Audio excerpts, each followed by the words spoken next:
Good morning everyone, स्वागत है आपका जी ट्यूटोरियल में। चलिए हम लोग आज का कार्यक्रम शुरू करते हैं। आज हम जानते हैं क्या drawback of Dalton's atomic theory. Dalton ने बहुत सारी चीज़ें बताई थी और उन्होंने क्या क्या गलत बताया था उसके बारे में जानते हैं, ठीक है।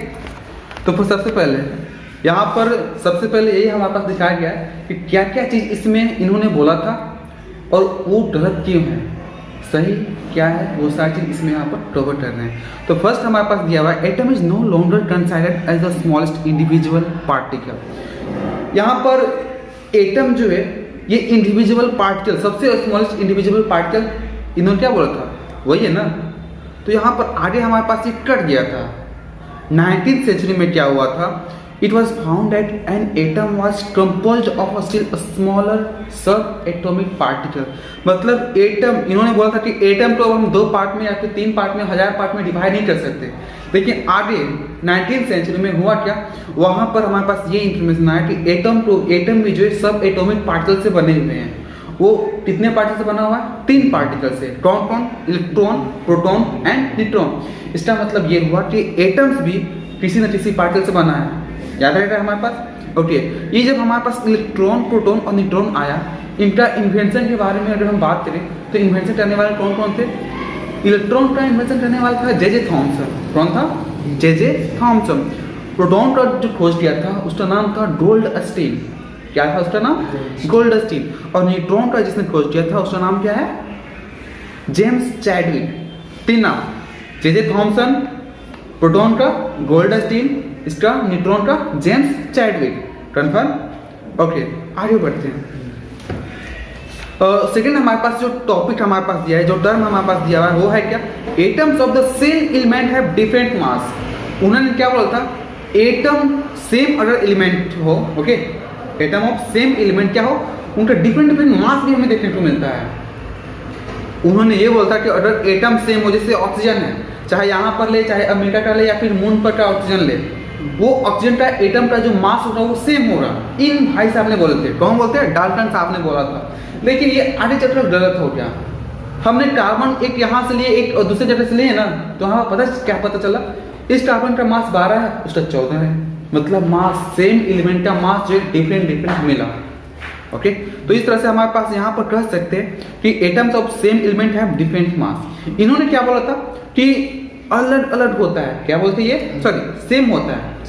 क्या बोलते हैं ये, सेम होता है, लेकिन हमारे पास क्या आगे भी जानकारी मिला, अलग अलग होता है। जैसे फॉर एग्जांपल की बात करते हैं, यहाँ पर क्लोरीन यहाँ पर दिखा रहा है, क्लोरीन का मास 35 यूनिट भी होता है और 37 यूनिट भी होता है।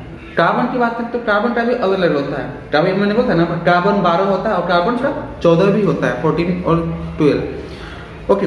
ऐसे एलिमेंट जिनका एटॉमिक नंबर सेम हो, मतलब एलिमेंट सेम हो लेकिन उनका मास डिफरेंट हो, उससे हम बोलते हैं आइसोटोप बोलते हैं। क्या बोलते हैं उससे, आइसोटोप्स बोलते हैं। क्या, फिर से मैं एक बार रिपीट कर रहा हूँ, ऐसे एलिमेंट जिनका एटॉमिक नंबर सेम हो, मतलब सेम एलिमेंट हो, कार्बन तो कार्बन, और उनका मास डिफरेंट हो, तो उन दोनों को हम लोग क्या बोलेंगे, आइसोटोप्स बोलेंगे। जैसे हाइड्रोजन का जो 3 मास होता है, 3 मास होता है। एक हाइड्रोजन का 1 होता है, दूसरे वाले का 2 होता है, तीसरे वाले का 3 होता है। जब 1 हो तो उसे हम हाइड्रोजन बोलते हैं, 2 हो तो ड्यूटेरियम बोलते हैं, 3 हो तो ट्राइटियम बोलते हैं, ओके। क्या, ट्राइटियम। अब आगे बढ़ते हैं हम लोग। तीसरा हमारे पास पॉइंट है, atoms of some different elements have same mass. आगे हमारे पास जानकारी ये मिला कि atoms of different element, atoms of different element have same mass, ठीक है। उन्होंने क्या बोला था कि एटम अगर डिफरेंट डिफरेंट है, उनका मास भी अलग अलग होगा। उन्होंने क्या बोला था, ये भाई साहब ने क्या बोलते, अगर एटम डिफरेंट डिफरेंट है तो उनका मास क्या होगा, अलग अलग होगा। जबकि नाइट्रोजन हम देख पा रहे हैं, नाइट्रोजन में 14 होता है, कार्बन का भी 14 होता है, ओके। तो नाइट्रोजन और कार्बन ये दोनों तो डिफरेंट डिफरेंट एलिमेंट हैं, तो इनका ये सेम कैसे हो पा रहा है, ये भी एक गंभीर समस्या है ना।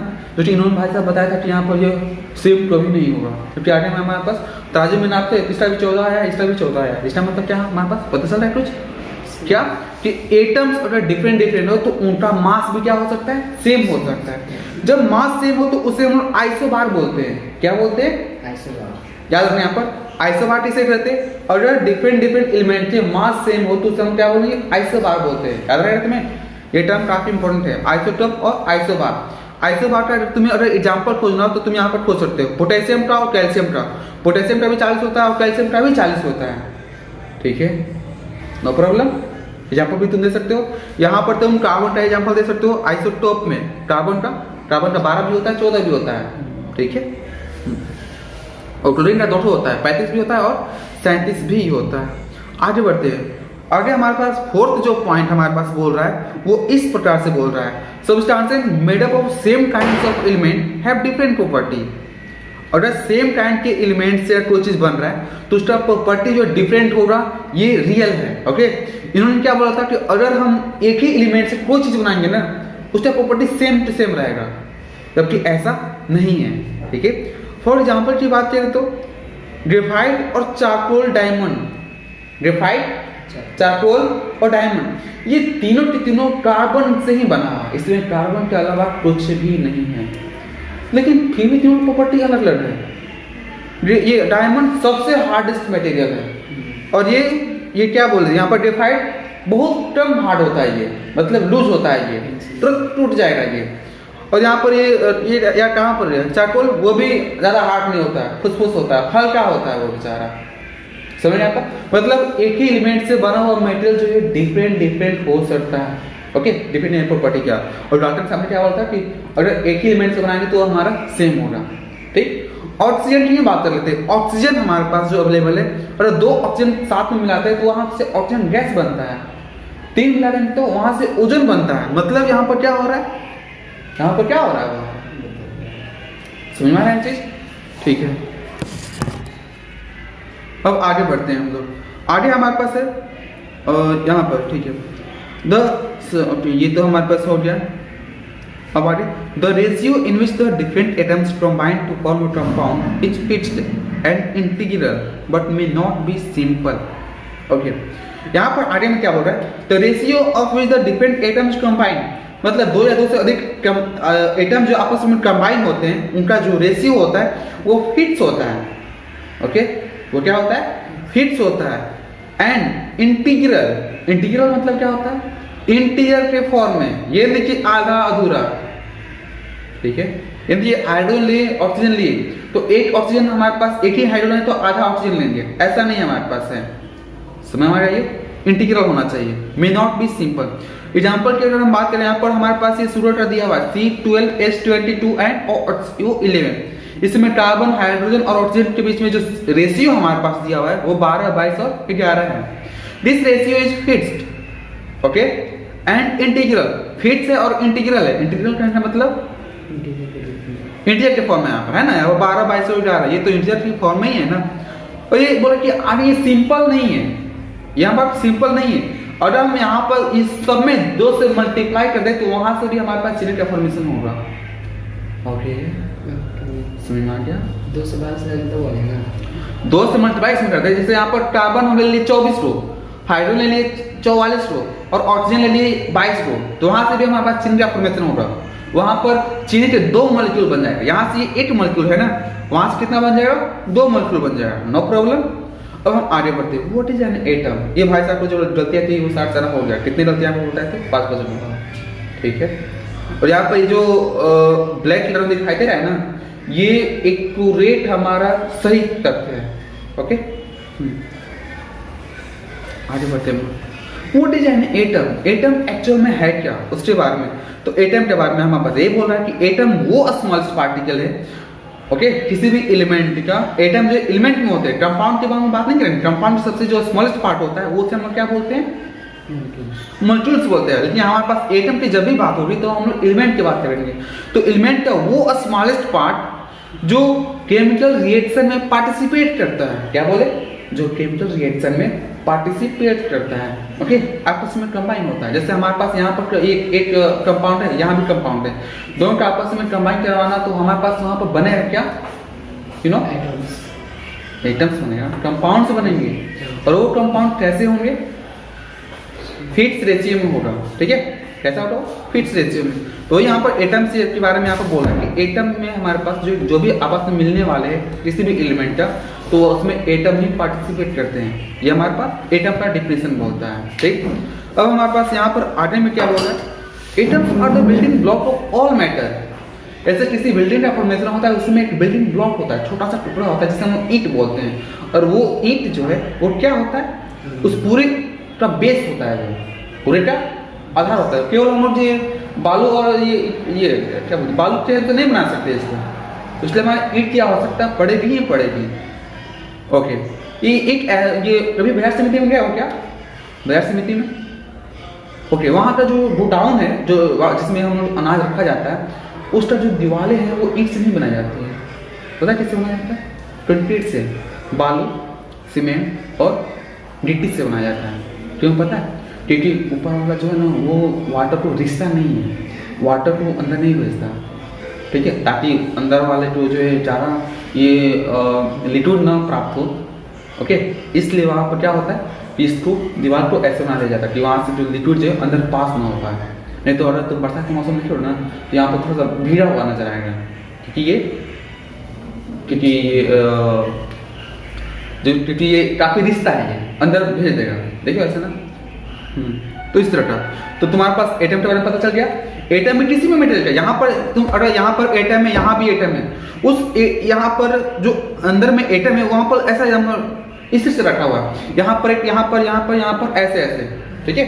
यहाँ पर ये जो एयर है ना, यहाँ पर मिक्सर है, उसमें भी यहाँ पर एटम जो यहाँ पर फिट से यहाँ पर ऐसे करने पर ना ये पूरा हिल जाता है पूरी तरह से, नो प्रॉब्लम। यस, आगे हमारे पास यहाँ पर तुम्हें बिल्डिंग प्लॉट समझ में आया। अब आगे बढ़ते हैं।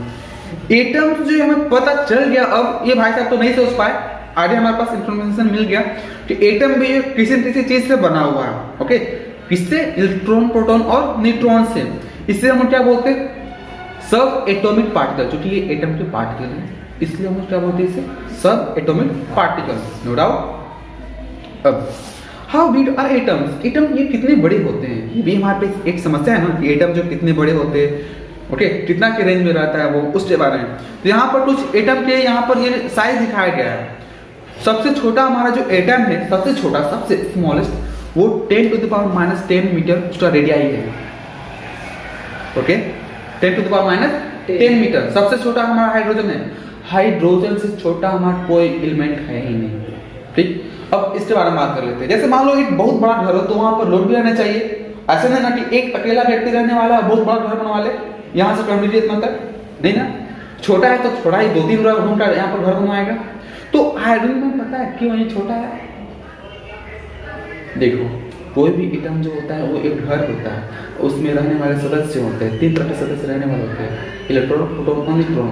ये जो एटम वाला ये जो घर है ना, ये क्या बोलता है कि हमारे पास 3 ही सदस्य रहेंगे। ओके, उसमें भी कौन? न्यूट्रॉन तो मेरे पास है ही नहीं, तो कौन कौन है वहां पर? केवल एक इलेक्ट्रॉन है और केवल एक प्रोटॉन है। सबसे मिनिमम केवल 2 ही सदस्य इसमें है, एक प्रोटॉन और दूसरा इलेक्ट्रॉन। तो छोटा तो बनेगा ना, इसलिए वो काफी छोटा रहता है। उसके बाद वाला हमारे पास जो है वो हमारा कहलाता है हीलियम। हीलियम में पता कितने होते हैं? 6 पार्टिकल है, 6 लोग। हाइड्रोजन में 2 लोग, तो उसमें 6 लोग। टॉन 2 प्रोटॉन है, 2 न्यूट्रॉन है और 2 इलेक्ट्रॉन भी है। समझ पा रहे हो इसको? तो अगली बार अगर कोई पूछेगा कि आटे में हाइड्रोजन एटम छोटा क्यों होता है, तो ये तुम बता सकते हो आसानी से, ठीक है। आगे बढ़ते हैं। Molecules of water. वाटर चूंकि थोड़ा सा बड़ा है, वाटर का मॉलिक्यूल जो होता है वो क्या है? बड़ा है। कैसे? वो भाई साहब मॉलिक्यूल जो है वो बने हुए 3 चीज से। यहाँ पर एक हाइड्रोजन, यहाँ भी हाइड्रोजन और बीच में एक ऑक्सीजन, तो बड़ा तो हो रहा है, जाहिर सी बात है। तो उनका यहाँ पर दिखा रहा है कितना? 10⁻⁹ मीटर। ओके, ये उनका यहाँ पर।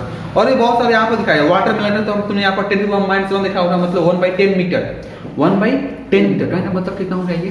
10 सेंटीमीटर। 10 सेंटीमीटर नहीं होगा ना, तो वहां पर ये रेडियाई दिया है। रेडियाई मतलब पता क्या होता है? RADII।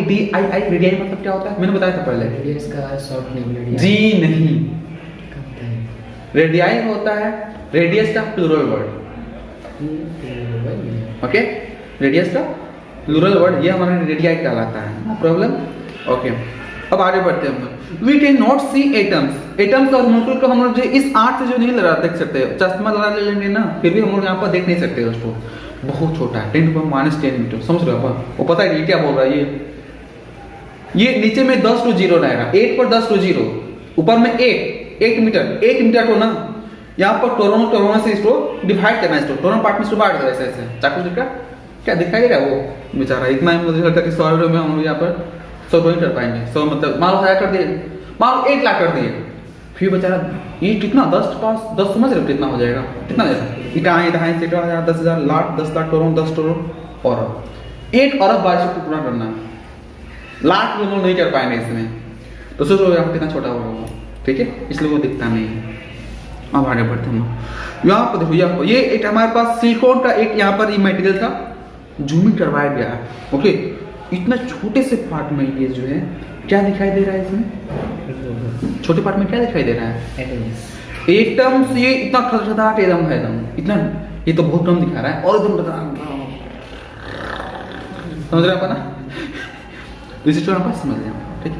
अब यहाँ पर कुछ पहले के जमाने में जो अब ये सिंबल दिया गया, जैसे अभी के जमाने में ऐसा होता है ना, ऐसे तीर का इंसान ऐसे दे देगा, इसका मतलब आगे में मुड़ान है, थोड़ा सा संभाल के चलेंगे तो आगे पहुंच जाएंगे, कहाँ पर ऊपर पहुंच जाएंगे, ओके।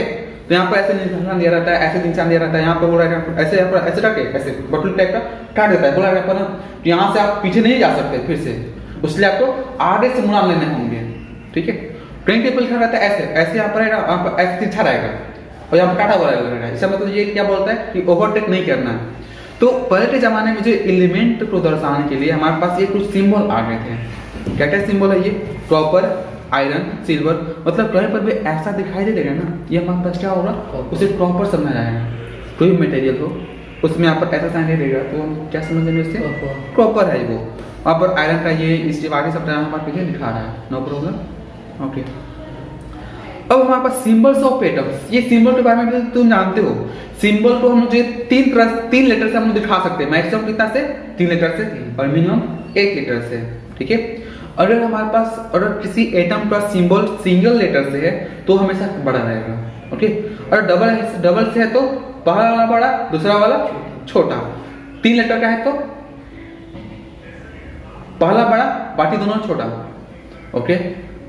तो ये तुम समझ में आ गया। अब ये तो सिंबल की बात थी, है ना ऐसा। अब हम आगे बढ़ते, जैसे यहाँ पर सिंबल के बारे में यहाँ पर दिखा रहे थे, सिंबल एल्युमिनियम का सिंबल जो हमारे पास AL होता है, 2 लेटर का है यहाँ पर ये बड़ा हम लोग नहीं खेलेंगे दोनों, एक पहला वाला जो हो रहा है हमारे पास वो बड़ा हो रहा है, दूसरा वाला क्या हो जाएगा, छोटा हो जाएगा अपने आप, नो प्रॉब्लम। अब आगे में हमारे पास आया है IUPAC। IUPAC का मतलब होता है पूरे वर्ल्ड में वो प्रचलित हो, पूरे वर्ल्ड के लोग उस नाम को जानते होंगे, ठीक है। पूरे वर्ल्ड के लोग में जैसे मान लो अमेरिका में जाएंगे तो वहाँ बोलेंगे भाई हमको CU दे दो, तो वहाँ पर क्या मतलब समझेगा वो, कॉपर दे दो, AL दे दो, इसका मतलब एल्युमिनियम दे दो मुझे, ओके।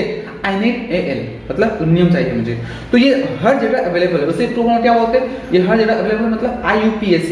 IUPAC का फुल फॉर्म क्या होता है, international union of pure and applied chemistry, international union of pure and applied chemistry, no problem.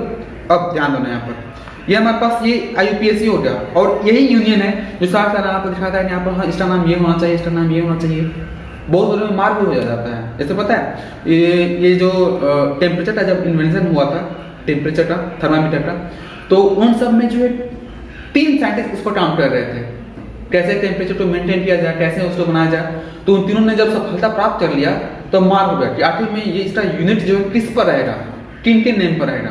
और सब लोग बोल रहे थे कि मेरे नाम पर होना चाहिए, वो बोलते नहीं मेरे नाम पर होना चाहिए, नहीं बोल रहे थे हम दिन रात जान पर काम किए, हमारे नाम पर होना चाहिए।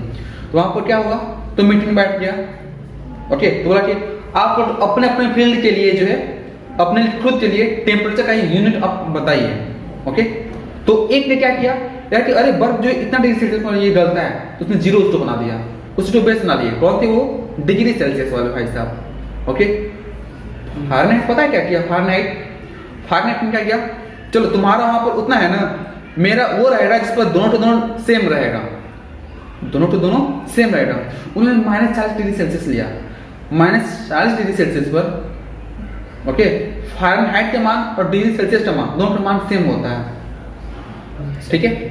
मतलब वहाँ पर कन्वर्ट करना, वहाँ पर उन्होंने बताया कि किस टेम्परेचर को जरूर सेम होगा तो -40 पर, बाकी सब पर डिफरेंट होगा, बाकी सब पर डिफरेंट होंगे। कौन फॉर्मूला तो तुम्हें पता है, C/5 is equal to F-32/9। Okay, अब हमारे पास अगला हमारे पास है क्या, एक होता है केल्विन। केल्विन ने क्या बोला, उन्होंने सबसे मिनिमम को आधार बनाया। सबसे मिनिमम हमारा कितना होता है 273.16 डिग्री सेल्सियस। क्या बोले फिर से, -273.16 डिग्री सेल्सियस। इसको उन्होंने क्या बोला, ये हमारा क्या रहेगा, केल्विन रहेगा उतना पर, उसको वो 0 केल्विन माना। तुम दुनिया के किसी भी कोने में चले जाओ, सबसे जो छोटा हमारे पास सबसे जो ठंडा इलाका होगा उसका टेम्परेचर कितना होगा, -273.16 डिग्री सेल्सियस। सेल्सियस में इतना, केल्विन में 0 केल्विन। समझ में आ गया, नो प्रॉब्लम। ओके, अब हमारे पास आगे समझते हैं। आगे हमारे पास यहाँ पे ये बोलना चाह रहे थे क्या कि उन्होंने ये सब सारा अपना दिया तो सबको एक्सेप्ट कर लिया गया। चलो भाई, तो अपने फील्ड में आप महान ही हैं, आप भी अपने फील्ड में महान हैं, तो सबका ले लिया जाए। इसीलिए हम लोग क्या करते हैं, सबका यूज करते हैं। अपना टेम्परेचर दोनों में हम लोग मेजरमेंट करते हैं। और पता है ऐसा ये यूनिट क्या होता है टेम्परेचर का, टेम्परेचर का ऐसा यूनिट क्या होता है पता है, केल्विन। डिग्री सेल्सियस नहीं होता है, लेकिन अधिकांशतः जो यूज होता है वो हमारा डिग्री सेल्सियस में होता है। No problem. ओके, अब आगे समझते हैं अल्केमिस्ट सिंबल। अल्केमिस्ट सिंबल मतलब ये कैसा सिंबल है, ऐसा सिंबल। ओके, एलिमेंट के ऐसे सिंबल, ये सिंबल जो शॉर्ट नेम को दर्शाए, abbreviation short name for the full name of the element. Okay, full name of the element मतलब उसको जो शॉर्ट हैंड की तरफ उसको यूज किया जाए। शॉर्ट हैंड की तरफ मतलब ऐसे बना देंगे तो हमारे पास वो सिल्वर का मतलब हो जाएगा, उस हम सिल्वर समझेंगे। ओके, शॉर्ट हैंड, ठीक है। ऐसे ये जो ब्रेल लिपि होता था, क्या होता था, पॉइंट 1 दे रहा ना तो समझ रहा हूँ आप ये क है, 2 पॉइंट क, 3 पॉइंट ग, ऐसे ऐसे आपको ये बनाया गया तो आप टच करते हो, ओह 1 पॉइंट अरे तो क लिखा हुआ, ऐसे और समझ लेता था। ठीक है, आगे बढ़ते हैं हम लोग। हमारे पास अगर कोई सिंबल हमारे पास है तो उसका सिग्निफिकेंस क्या है। सिंबल का सिग्निफिकेंस का मतलब ये हुआ कि आखिर में वो यूज करने वाले हम लोग जैसे कार्बन को सी बोलते हैं, तो उस सी से क्या क्या इंफॉर्मेशन मिलता है, इसे बोलते हैं significance of symbol. Okay, significance of symbol of an element. Okay, आगे बढ़ते हैं। पहला हमारे पास बोल रहा है क्या, ये डायरेक्टली जो नेम को ही रिप्रेजेंट कर रहा है। किसी भी एलिमेंट का ये जो सिंबल होगा वो डायरेक्टली उस एलिमेंट का क्या कर रहा है, नेम को दर्शा रहा है। जी हाँ, नेम को ही दर्शा रहा है। ओके, एलिमेंट क्या। दूसरा हमारे पास वो एक एटम को भी दर्शा रहा है, जैसे सी लिख दिया जाए ना तो उस एटम को भी दर्शाएगा। ठीक, तीसरा हमारे पास बोल रहा है इट रिप्रेजेंट डिफरेंट मास, ये डिफरेंट मास को भी दर्शा रहा है। 8 से ले देंगे ना यहाँ पर, समझ में इसका मास कितना होगा, 12 होगा। ठीक है, it represents mass of the element which contains 1 Avogadro number. उसका एक मास जो होगा उसमें समझ लेने कि उसमें कितने एवोगाड्रो नंबर है।